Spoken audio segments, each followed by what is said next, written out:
സുഹൃത്തുക്കളെ നമസ്കാരം. ഞാൻ ഇവിടെ ചെയ്യുന്നത് ഒരു നൂതന ആശയം പങ്കുവെക്കുക എന്നുള്ളതാണ്.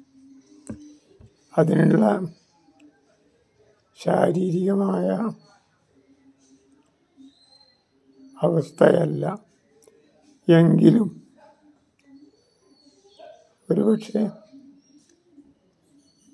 അത് കൂടുതൽ ആരോഗ്യത്തോടു കൂടി പറയാൻ സാധ്യമായില്ലെങ്കിലോ എന്ന് തോന്നിയത് കൊണ്ടും, ഒരുപക്ഷെ ഈ കാര്യത്തിൽ ലോകത്താകമാനം തന്നെ ആരും കൃത്യമായ ഒരു ദിശാസൂചിക ഉണ്ടാക്കിയതായി അറിവില്ല എന്നതുകൊണ്ടുമാണ്. അതുകൊണ്ട് എന്തായാലും ഇങ്ങനെ ഒരു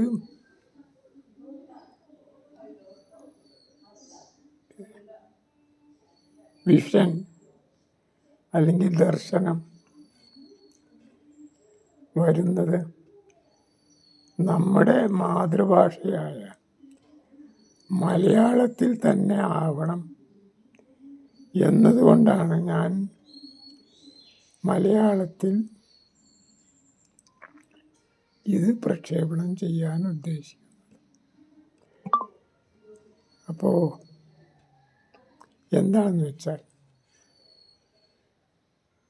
മനുഷ്യൻ്റെ സാമൂഹ്യ ജീവിതം കൂടുതൽ പരിഷ്കൃതമായതോടുകൂടിയും പുരോഗമിച്ചതോടുകൂടിയും അവനൊരു പുതിയതായ സ്വന്തമായ ഒരു സൃഷ്ടാവിനെ തന്നെ ഉണ്ടാക്കി. ആ സൃഷ്ടാവിൻ്റെ പേരാണ് യഥാർത്ഥത്തിൽ ഉപകരണങ്ങൾ. ഈ ഉപകരണങ്ങൾ അനുസ്യൂതം പുതുക്കി ഇന്ന് നമ്മുടെ 21-ാം നൂറ്റാണ്ടിൻ്റെ 26 കൊല്ലം ആയിക്കൊണ്ടിരിക്കും. ഏകദേശം ഒരു 10,000 കൊല്ലമായി തുടങ്ങിയ ഈ മനുഷ്യനിർമ്മിത സൃഷ്ടാവിൻ്റെ പേരിലുള്ള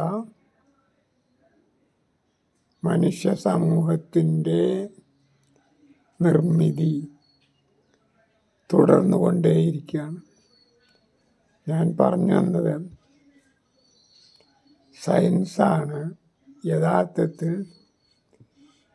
ഉപകരണങ്ങളാണ്, സയൻസാണ് യഥാർത്ഥത്തിൽ നമ്മുടെ സാമൂഹ്യ വ്യവസ്ഥയ്ക്കും സാമൂഹ്യ ബന്ധങ്ങൾക്കും അടിത്തറയായത് എന്നാണ്. ഈ സയൻസിൽ എന്തൊക്കെ പെടും? നിങ്ങൾ ഉദ്ദേശിക്കുന്ന സയൻസ് അല്ല ഇത്.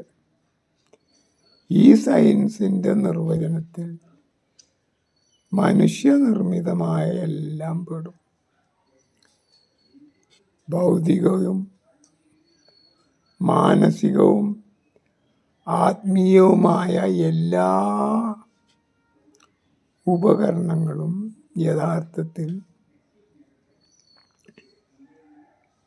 മനുഷ്യനിർമ്മിത ഉപകരണങ്ങളാണ്. ഈ ആത്മീയവും മാനസികവുമായ ഉപകരണങ്ങൾ ഉണ്ടാവാനുണ്ടായ അടിത്തറ തന്നെ മനുഷ്യനുണ്ടാക്കിയത് മനുഷ്യനിർമ്മിത ഉപകരണമായ ഈ സിംബോളിക് ഇൻട്രാക്ഷൻ അല്ലെങ്കിൽ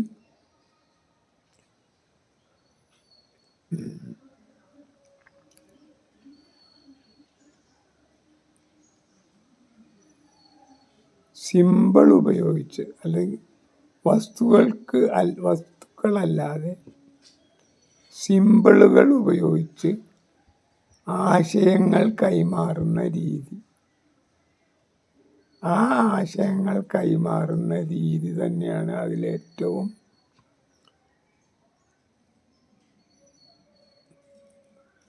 സൃഷ്ടിപരമായ ഉപകരണം. ഈ ഉപകരണത്തിൻ്റെ അടിത്തറയിലാണ് മറ്റെല്ലാ മാനസികവും ആത്മീയവുമായ ഉപകരണങ്ങളും ഉണ്ടായത്. നിങ്ങൾ വിചാരിക്കും ദൈവം എന്നത് ഇല്ല എന്നുള്ളത് ശരിയായ ആയിരിക്കാമെങ്കിലും ഈ ദൈവം എന്നത് മനുഷ്യനിർമ്മിത ഉപകരണത്തിൻ്റെ സൃഷ്ടിയാണ്, അതായത് ഭാഷയുടെ സൃഷ്ടിയാണ്. അങ്ങനെ അങ്ങനെ അങ്ങനെ അങ്ങനെ ഇപ്പം എവിടെ എത്തി നിൽക്കുന്നു? ഈ ഓരോ ഉപകരണങ്ങളുടെയും പ്രത്യേകത അത് അവൻ്റെ സാമൂഹ്യ ജീവിതത്തെ മാറ്റിമറിച്ചു എന്നതാണ്. ചെറിയ രീതിയിലോ വലിയ രീതിയിലോ എന്നറിയില്ല, എല്ലാ ഉപകരണങ്ങളും അവൻ്റെ സാമൂഹ്യ ജീവിതത്തിൽ മാറ്റങ്ങൾ വരുത്തി. അങ്ങനെ മനുഷ്യൻ്റെ ആത്മീയവും മാനസികവും ശാസ്ത്രീയവും അശാസ്ത്രീയവുമായ വസ്തുക്കൾക്ക് പോലും യഥാർത്ഥത്തിൽ ഈ ഉപകരണങ്ങൾ നിർമ്മാണ വസ്തുക്കളായി എന്നതാണ് യഥാർത്ഥത്തിൽ നാം മനസ്സിലാക്കേണ്ടത്. അങ്ങനെ ഇപ്പോൾ അതിന് ഏറ്റവും അവസാനത്തെ ഉപകരണത്തിൻ്റെ കാര്യം പറഞ്ഞാൽ നമുക്ക് മനസ്സിലാവുമെന്ന് വിചാരിക്കും. ഏറ്റവും അവസാനത്തെ ഒരു ഉപകരണമായിരുന്നു പ്രത്യേകിച്ച് 15-ാം നൂറ്റാണ്ട് 16-ാം നൂറ്റാണ്ടോടുകൂടി ഉണ്ടായ ശാസ്ത്രത്തിൻ്റെ വളർച്ച. അതിൽ 16-ാം നൂറ്റാണ്ടോടുകൂടി 17-ാം നൂറ്റാണ്ടോടുകൂടിയാണ് എന്ന് തോന്നുന്നു. എനിക്ക് കൃത്യമായ ഓർമ്മയില്ല, ഞാനത് വെരിഫൈ ചെയ്യാൻ ഉദ്ദേശിക്കുന്നില്ല. 1700-കൾക്ക് ശേഷം ആണ് നമ്മളെ ശാസ്ത്രത്തിൻ്റെ പുരോഗതിയിൽ, യൂറോപ്യൻ രാജ്യങ്ങളിലുണ്ടായ ശാസ്ത്ര പുരോഗതി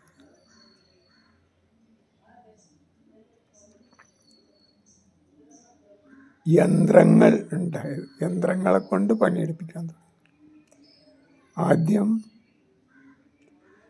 നീരാവി എഞ്ചിനാണെങ്കിൽ നീരാവി എഞ്ചിൻ കൊണ്ട് ലോകമാകെ മാറിയെന്ന് നിങ്ങൾ കണ്ടു. വലിയ ഫാക്ടറികളുണ്ടായി. ഫാക്ടറികളിൽ അന്നുവരെ ഇല്ലാത്ത മുതലാളിമാരുണ്ടായി. അന്നുവരെ ജന്മിമാരും അല്ലെങ്കിൽ രാജാക്കന്മാരുമാണ് ഭരിച്ചിരുന്നതെങ്കിൽ ഇന്ന് അത് അവരുടെ ഭാഗം, അവരുടെ ആ സ്റ്റേജ് മുഴുവൻ മുതലാളിമാർ കയ്യേറി. മുതലാളിമാരുടെ നേതൃത്വത്തിൽ ഭരണകൂടങ്ങളെ സ്വാധീനിക്കാൻ തുടങ്ങി. അങ്ങനെ അങ്ങനെ വലിയ വലിയ ഫാക്ടറികൾ വന്നതോടുകൂടി കുറേ മനുഷ്യർ ഒരേ സ്ഥലത്ത് ഒന്നിച്ച് പ്രവർത്തന നിരതരായി. അതാണ് വർക്കേഴ്സ്. ഈ വർക്കേഴ്സ് ഒന്നിച്ച് നിന്നതോടുകൂടി അവരും അവരുടെ മുതലാളിമാരും തമ്മിലുള്ള ജീവിതാന്തരം അവർ മനസ്സിലാക്കി. അതിന് കാരണം എന്താണെന്ന് മനസ്സിലാക്കി പുതിയ തത്വസംഹിതകളിലേക്ക്, അതായത് ഫ്രഞ്ച് വിപ്ലവത്തിലൂടെ സ്വാതന്ത്ര്യം, സമത്വം, സാഹോദര്യം, മുമ്പൊന്നും ഇല്ല കേട്ടോ. അങ്ങനെ മുമ്പ് അങ്ങനെയൊന്നും പറയാൻ തന്നെ കഴിയില്ലായിരുന്നു. കാരണം അതിനുള്ള വകുപ്പില്ല. അപ്പോൾ അങ്ങനെ വന്നു. അതിനും കുറച്ച് കാലം കഴിഞ്ഞിട്ടാണ് ഇങ്ങനെയാണെങ്കിൽ പുതിയ കുറേ ദർശനങ്ങൾ, അതാണ് socialism, communism, communist manifesto, Karl Marx, Friedrich Engels മുതലായ ദാർശനികരുടെ പ്രവൃത്തികൾ മറ്റൊക്കെ ഉണ്ടായി. അതിനുശേഷം അതങ്ങനെ വന്നു, അന്നങ്ങനെ വന്നു. അപ്പോൾ അതിന് സൈമൾട്ടേനിയസ് ആയിട്ട് അല്ലെ സിങ്ക്രണൈസ് ചെയ്തുകൊണ്ട് തന്നെ ശാസ്ത്രം അങ്ങനെ മറുവശത്ത് പുരോഗതിയിലേക്ക് കുതിക്കുന്നുണ്ടായിരുന്നു. അന്ന് വരെ സാധാരണ ഒരു മെക്കാനിക്കൽ എഞ്ചിനീയർ, ഹീറ്റ്, തെർമോഡൈനാമിക്സ് പോലുള്ള കാര്യങ്ങളിൽ മാത്രം നിന്ന് 20-ാം നൂറ്റാണ്ടോടുകൂടി പുതിയ തലത്തിലേക്ക് മാറി. അന്ന് വരെ നമ്മുടെ സാധാരണ മനുഷ്യൻ്റെ കാഴ്ചപ്പാടിൽ ഉള്ള വസ്തുക്കളുടെ സയൻസ് മാത്രമാണ് നമ്മളുണ്ടായത്. പക്ഷെ പിന്നീട് മനുഷ്യൻ പുതിയ പുതിയ ഉപകരണങ്ങൾ കണ്ടെത്തി. അവന് സാധാരണ അതുവരെ ഉണ്ടാവാതിരുന്ന പല കാഴ്ചകളും പല സ്വഭാവങ്ങളും പല ശക്തികളെയും പഠിക്കാനും മനസ്സിലാക്കാനും അനുഭവിക്കാനും കഴിഞ്ഞു. അങ്ങനെയാണ് യഥാർത്ഥത്തിൽ ഇലക്ട്രോൺസ്, പ്രോട്ടോൺസ്, കരണ്ട് പോലുള്ള വസ്തുക്കളുടെ ആവിർഭാവം. അതോടുകൂടി സൂക്ഷ്മതലത്തിൽ അതേപോലെ സ്ഥൂലതലത്തിലും മനുഷ്യൻ്റെ കാഴ്ചപ്പാടുകൾ വികസിക്കാൻ തുടങ്ങി. ഈ വികാസത്തിനനുസരിച്ച് നമ്മുടെ എല്ലാ മേഖലകളിലും മനുഷ്യൻ്റെ ദർശനങ്ങൾക്കും മാറ്റം വന്നുകൊണ്ടിരിക്കുന്നുണ്ട്. അന്ന് വരെ ഇല്ലാത്ത, അനുഭവിക്കാത്ത പല കാര്യങ്ങളെക്കുറിച്ചും എത്രയും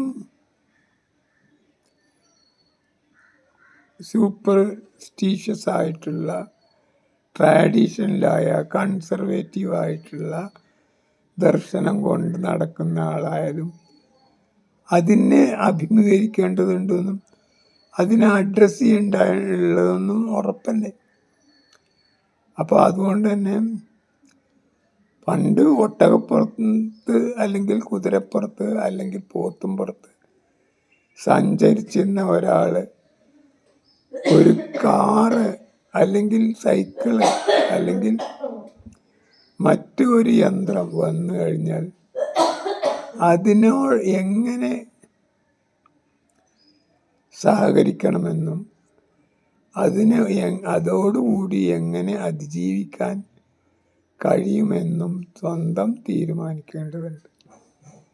അത് നടത്തുക എന്നുള്ളത് മനുഷ്യന് അനിവാര്യമായ ഒരു മാറ്റം. ഈ മാറ്റമൊക്കെ ഉണ്ടാവാൻ ആദ്യം ഉണ്ടാവുന്നത് നമ്മളെ ഭൗതിക ഉപകരണങ്ങളിലുള്ള മാറ്റമാണ്. ഈ ഭൗതിക ഇപ്പോൾ ഉദാഹരണമായിട്ട് നമ്മൾ സ്റ്റീം എഞ്ചിൻ ഉണ്ടായി. ഈ സ്റ്റീം എഞ്ചിൻ ഉണ്ടായപ്പോഴാണ് ഫാക്ടറി ഉണ്ടായത്.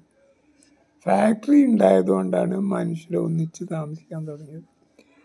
മനുഷ്യർ ഒന്നിച്ച് സമയം ചെലവാക്കാൻ തുടങ്ങിയതോടുകൂടിയാണ് അവർ തമ്മിലുള്ള പ്രശ്നങ്ങൾ, അന്തരങ്ങൾ, സാധ്യതകൾ ഒക്കെ മനസ്സിലാക്കാൻ ശ്രമിച്ച് പുതിയ പുതിയ ആശയങ്ങൾ, വ്യവസ്ഥകൾ ഉരുത്തിരിഞ്ഞത്. അത് ഞാൻ പറഞ്ഞു വന്നത്, ഈ കാര്യത്തിലൊക്കെ ഏറ്റവും വലിയ മാറ്റം വരുന്നത് ആദ്യം അടിസ്ഥാനപരമായ മാറ്റം വരുന്നത് ഭൗതിക തലത്തിലാണ്. ഈ ഭൗതിക തലത്തിലുള്ള മാറ്റം പിന്നീട് മാനസിക തലത്തിലും ആത്മീയ തലത്തിലും സാമൂഹ്യ തലത്തിലുമൊക്കെ ആയി മാറിക്കൊണ്ടേയിരിക്കും. ഈ മാറ്റങ്ങൾക്കൊക്കെ കാരണം അവൻ്റെ ഉപകരണങ്ങളാണ്. ഉപകരണങ്ങൾ എന്നുള്ളതുകൊണ്ട് ഉദ്ദേശിച്ചത് വെറും ഉപകരണം മാത്രമല്ല, അതിൽ അടങ്ങിയ ശാസ്ത്രവും കൂടിയാണെന്നർത്ഥം. ശാസ്ത്രം എന്ന് പറഞ്ഞാൽ സാധാരണ നിനക്ക് നിങ്ങൾ മനസ്സിലാക്കുന്ന അതേ ശാസ്ത്രം. അപ്പം ശാസ്ത്രമാണ് ആദ്യം മുന്നോട്ട് നീങ്ങുന്നത്. പിന്നീട് അതിൻ്റെ പിന്നാലെ ഉപകരണങ്ങൾ, അതിൻ്റെ പിന്നാലെ അതിനനുസരിച്ച് ജീവിക്കാനുള്ള സാമൂഹ്യ ബന്ധങ്ങൾ. ഇങ്ങനെയാണ് സമൂഹത്തിൽ വരുന്നത്. അങ്ങനെയാണെങ്കിൽ 20-ാം നൂറ്റാണ്ടോടുകൂടി ഉണ്ടായ മാറ്റങ്ങളിൽ ഏറ്റവും പ്രധാനപ്പെട്ട ശാസ്ത്രീയമായ മാറ്റത്തിന് അടിത്തറയായത് സാമാന്യ ആപേക്ഷികതാ സിദ്ധാന്തം തന്നെയാണ്. സാമാന്യ ആപേക്ഷികതാ സിദ്ധാന്തവും അതേപോലെ ക്വാണ്ടം സിദ്ധാന്തവും. അത് രണ്ടും അന്ന് വരെയുള്ള ഭൗതിക രൂപങ്ങളുടെ, ഭൗതിക ലോകത്തിനെ സ്ഥൂലമായും സൂക്ഷ്മമായുമുള്ള തലത്തിലേക്ക് കൊണ്ടുപോയി. ഇത് കാരണം നമ്മുടെ ദർശനങ്ങളൊക്കെ മാറിക്കൊണ്ടേയിരിക്കുന്നു. അപ്പോൾ ഇത് തന്നെ നോക്കണം നിങ്ങൾ.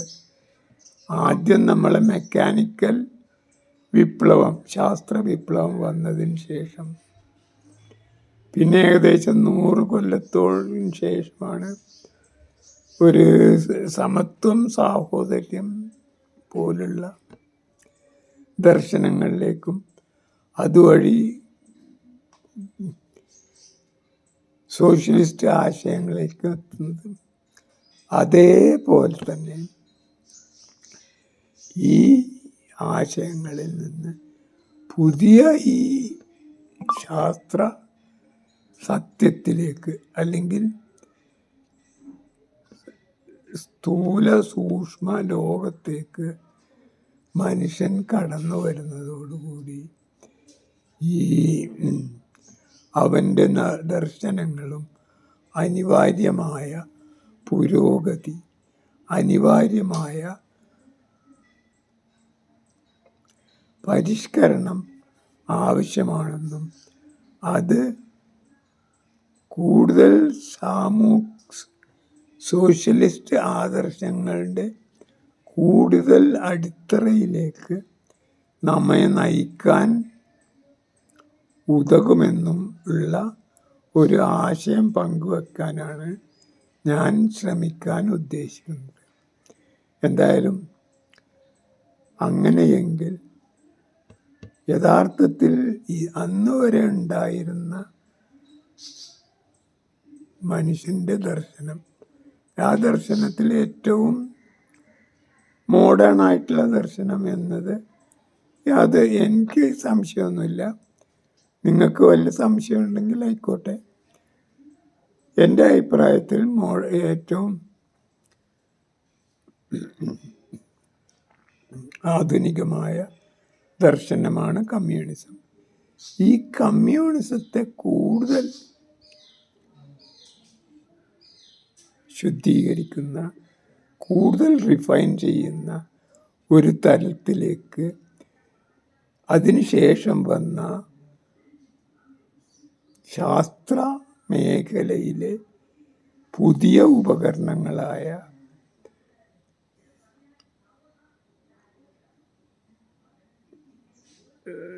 ആപേക്ഷികതാ സിദ്ധാന്തവും ക്വാണ്ടം സിദ്ധാന്തവും എങ്ങനെ എങ്ങനെ ഇഫക്റ്റീവായി ബാധിക്കുന്നു എന്നതാണ് യഥാർത്ഥത്തിൽ ഞാൻ ചെയ്യാൻ ഉദ്ദേശിക്കുന്ന ഈ ക്ലാസ് കൊണ്ട് ഉദ്ദേശിക്കുന്നത്. മാത്രമല്ല, ഇതിൽ ഏറ്റവും കൂടുതൽ വിജയിച്ചിരിക്കുന്നത് ചൈനക്കാരാണെന്നും അവരുടെ ദർശനമാണ് ഏറ്റവും കൂടുതൽ സാമാന്യ ആപേക്ഷികതാ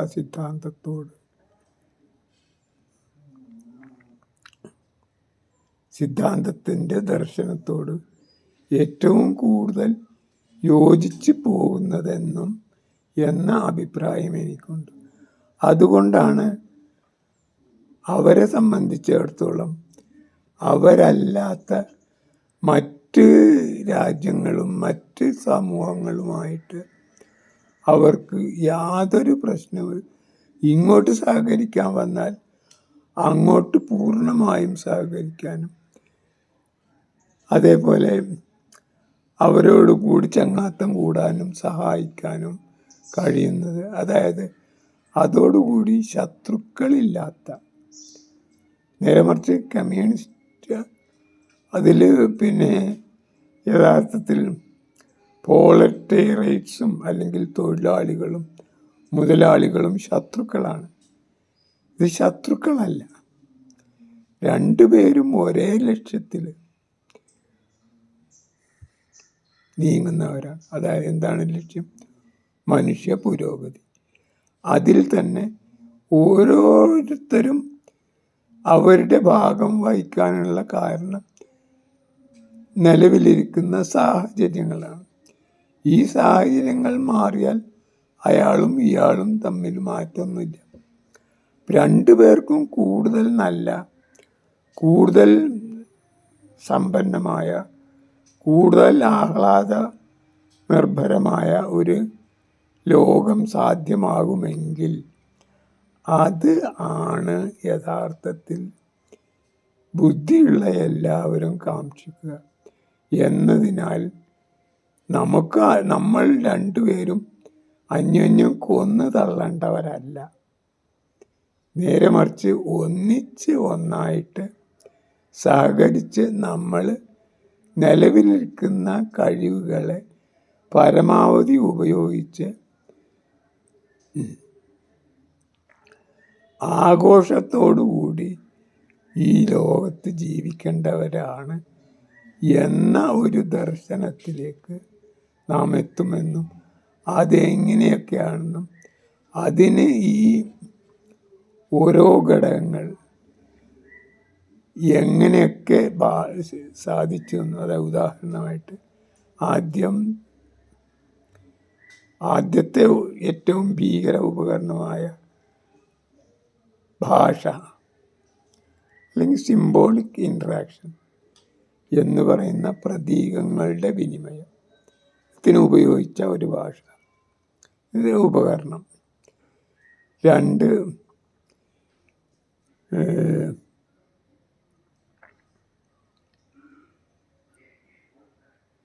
ആയുധങ്ങൾ. ഈ ആയുധങ്ങളിൽ തന്നെ ഈ പുതിയ ആയുധങ്ങളിലേക്ക് വരുമ്പോഴുള്ള അവസ്ഥ, ഇങ്ങനെയുള്ള ഈ കാര്യങ്ങളൊക്കെ നമുക്ക് ഇനിയുള്ള ദിവസങ്ങളിൽ പിന്നീട് മെല്ലെ മെല്ലെ പറയാൻ ശ്രമിക്കാൻ നോക്കാം. എന്തായാലും മാത്രമല്ല, ഇപ്പോഴുള്ള അവസ്ഥ, ഇപ്പോൾ ഒരു 500 കൊല്ലമായിട്ട് നടക്കുന്ന ഈ പാശ്ചാത്യ കൊളോണിയൽ തന്ത്രങ്ങളുണ്ട്. അവരും അതിൽ യഥാർത്ഥത്തിൽ ഇരകളാണ്. അവരെ സംബന്ധിച്ചിടത്തോളം അവരുടെ കാലാവസ്ഥ, അവരുടെ പരിസ്ഥിതി കൊണ്ട് അവരങ്ങനെ ആക്കിയതാണ്. അല്ലാതെ അവരെ മനുഷ്യരാണ് എന്നതുകൊണ്ട് തന്നെ ആ സാഹചര്യത്തിനനുസരിച്ച് അവരവരുടെ മനസ്സും ഈ ട്രംപിനെ പോലുള്ള നരാധമന്മാർ പോലും മാപ്പർഹിക്കുന്നവരാണ്. അവരെ മനുഷ്യരായിട്ട് കാണാവുന്നതാണ് എന്ന ഒരവസ്ഥയിലേക്കും, മാത്രമല്ല ഈ ലോകം മുഴുക്കെ തികച്ചും വ്യത്യസ്തമായ, എല്ലാവർക്കും അന്യോന്യം സഹകരിക്കാവുന്ന ഒരവസ്ഥയിലേക്ക്, ചൈനയുടെ വിൻ വിൻ സ്ട്രാറ്റജിയിലേക്ക് നീങ്ങാനാവുന്നതാണെന്നും അതിലേക്കുള്ള പ്രയാണമാണ് ഇന്ന് നടക്കുന്നതെന്നും അതിനുള്ള ലക്ഷണങ്ങളാണ് ഇന്ന് ലോകത്ത് ഉക്രൈനിലാണെങ്കിലും മിഡിൽ ഈസ്റ്റിലാണെങ്കിലും ഇറാനിലാണെങ്കിലും ഇസ്രായേലിലാണെങ്കിലും അമേരിക്കയിലാണെങ്കിലും വെനിൻസുലയിലാണ് കാണുന്നതെന്നും അതിനുള്ള, അതേപോലെ ചൈനയിലാണ് കാണുന്നതെന്നും അത് എങ്ങനെ കൂടുതൽ ശാശ്വതമായി ഉണ്ടാക്കാമെന്നും അതിന് എങ്ങനെ നമ്മുടെ മാനുഷിക ദർശനങ്ങൾ അല്ലെങ്കിൽ പൊളിറ്റിക്കലായിട്ടുള്ള ദർശനങ്ങൾ, പൊളിറ്റിക്കൽ പാർട്ടികൾ എങ്ങനെ കോൺട്രിബ്യൂട്ട് ചെയ്യാനാവുമെന്നും, എല്ലാ പൊളിറ്റിക്കൽ പാർട്ടികളും മാറിക്കൊണ്ടിരിക്കുകയെന്നും അതിൽ ഏറ്റവും കൂടുതൽ പുരോഗതിയും സാധ്യമാകുന്നത് ഏറ്റവും അവസാനമുണ്ടായ പാർട്ടികളാണെന്നും ആ പാർട്ടികളിൽ കമ്മ്യൂണിസ്റ്റ് ദർശനത്തിൽ ആണ് ഏറ്റവും കൂടുതൽ മാറ്റം വരുത്താനാവുക എന്ന് സൂചിപ്പിക്കുന്നതോടൊപ്പം എല്ലാ ലോകത്ത് ഒരു പാർട്ടിക്കും പൂർണ്ണമായും മാറ്റമില്ലാതെ തുടരാനാവില്ല. മാറ്റം എന്നത് സ്ഥായിയായ പ്രപഞ്ചത്തിൻ്റെ ഒരു മാനമാണ്. ഞാൻ അതിനെക്കുറിച്ചിട്ട് അതായത് 20ാം നൂറ്റാണ്ടിലുണ്ടായ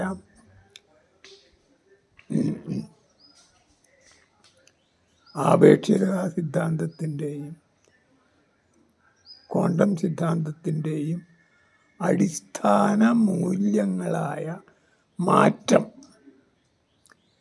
മാറ്റം എന്നതിനെ കുറിച്ചിട്ടും ആ മാറ്റം എന്നത് വസ്തുവിൻ്റെ 4ാം മാനമാണെന്ന, അല്ലെങ്കിൽ പ്രപഞ്ചത്തിൻ്റെ 4ാം മാനമാണെന്ന അടിസ്ഥാന സത്യം നമ്മൾ അംഗീകരിക്കുന്നതോടുകൂടി മാറ്റം എന്നതില്ലാത്തതെല്ലാം മരണം അല്ലെങ്കിൽ നിലനിൽക്കാനാവാത്തതാണെന്നും നമുക്ക് ബോധ്യമാവും. എന്തായാലും ഇന്ന് ഞാൻ ഇവിടെ ഇത്ര പറഞ്ഞു നിർത്തുന്നു, ആമുഖമായി ഇത്ര പറഞ്ഞു നിർത്തുന്നു. അടുത്തതായിട്ട് നമുക്ക് ഇനിയുള്ള ദിവസങ്ങളിൽ നമുക്കറിയുന്ന കാര്യങ്ങൾ ഇങ്ങനെ പറയാം. ഇത് പറയാനുണ്ടായ കാരണം പ്രത്യേകിച്ച് ഇങ്ങനെ ആപേക്ഷികത സിദ്ധാന്തത്തിൻ്റെ സാമൂഹ്യമായ ഇമ്പാക്റ്റ് അല്ലെങ്കിൽ തത്വശാസ്ത്രത്തിലുള്ള ഇമ്പാക്റ്റ് എന്താണെന്നതിനെ കുറിച്ചിട്ട് ഞാനിതുവരെ കേട്ടിട്ടില്ല ആരും പറയുന്നത്. അത് എങ്ങനെയൊക്കെ നമ്മുടെ സാമൂഹ്യ തലത്തിൽ, ഭക്ഷണത്തിൽ, ദർശനത്തിൽ, ജീവിതത്തിൽ, വിദ്യാഭ്യാസത്തിൽ ഒക്കെ എങ്ങനെ മാറ്റമുണ്ടാക്കും എന്നതിനെക്കുറിച്ചിട്ടുള്ള ഒരു ചർച്ചയാണ് ഉദ്ദേശിക്കുന്നത്. അത് ഉദ്ദേശിക്കുന്നത് മാത്രമല്ല, എൻ്റെ ചെറിയൊരു സ്വാർത്ഥത കൊണ്ട് അത് നമ്മുടെ മലയാളത്തിൽ തുടങ്ങണം എന്ന ഒരു മോഹമുള്ളത് കൊണ്ടാണ് ഇത് മലയാളത്തിൽ തന്നെ ഞാൻ ഈ വൈകിയ വേളയിലെങ്കിലും അവതരിപ്പിക്കുന്നത്. അല്ലെങ്കിൽ ഞാൻ കുറേ ബുദ്ധിമുട്ടിയിട്ടാണെങ്കിലും ഇംഗ്ലീഷിൽ എനിക്ക് ചെയ്യാൻ കഴിയുമായിരിക്കും. പക്ഷെ ഞാനത് ഉദ്ദേശിക്കുന്നില്ല. ഇത് ശരിയാണെന്ന് നിങ്ങൾക്ക് തോന്നുകയാണെങ്കിൽ നിങ്ങൾക്കിത് പ്രചരിപ്പിക്കാനും ഈ ആശയം ഉൾക്കൊള്ളാനും അസിമിലേറ്റ് ചെയ്യാനും കഴിയും. അപ്പോൾ അത് പടർന്നോളും എന്നാണ് എനിക്ക് പറയാനുള്ളത്. ജയ് ഹിന്ദ്, ജയ് ജഗത്, ജയ് ജീവൻ.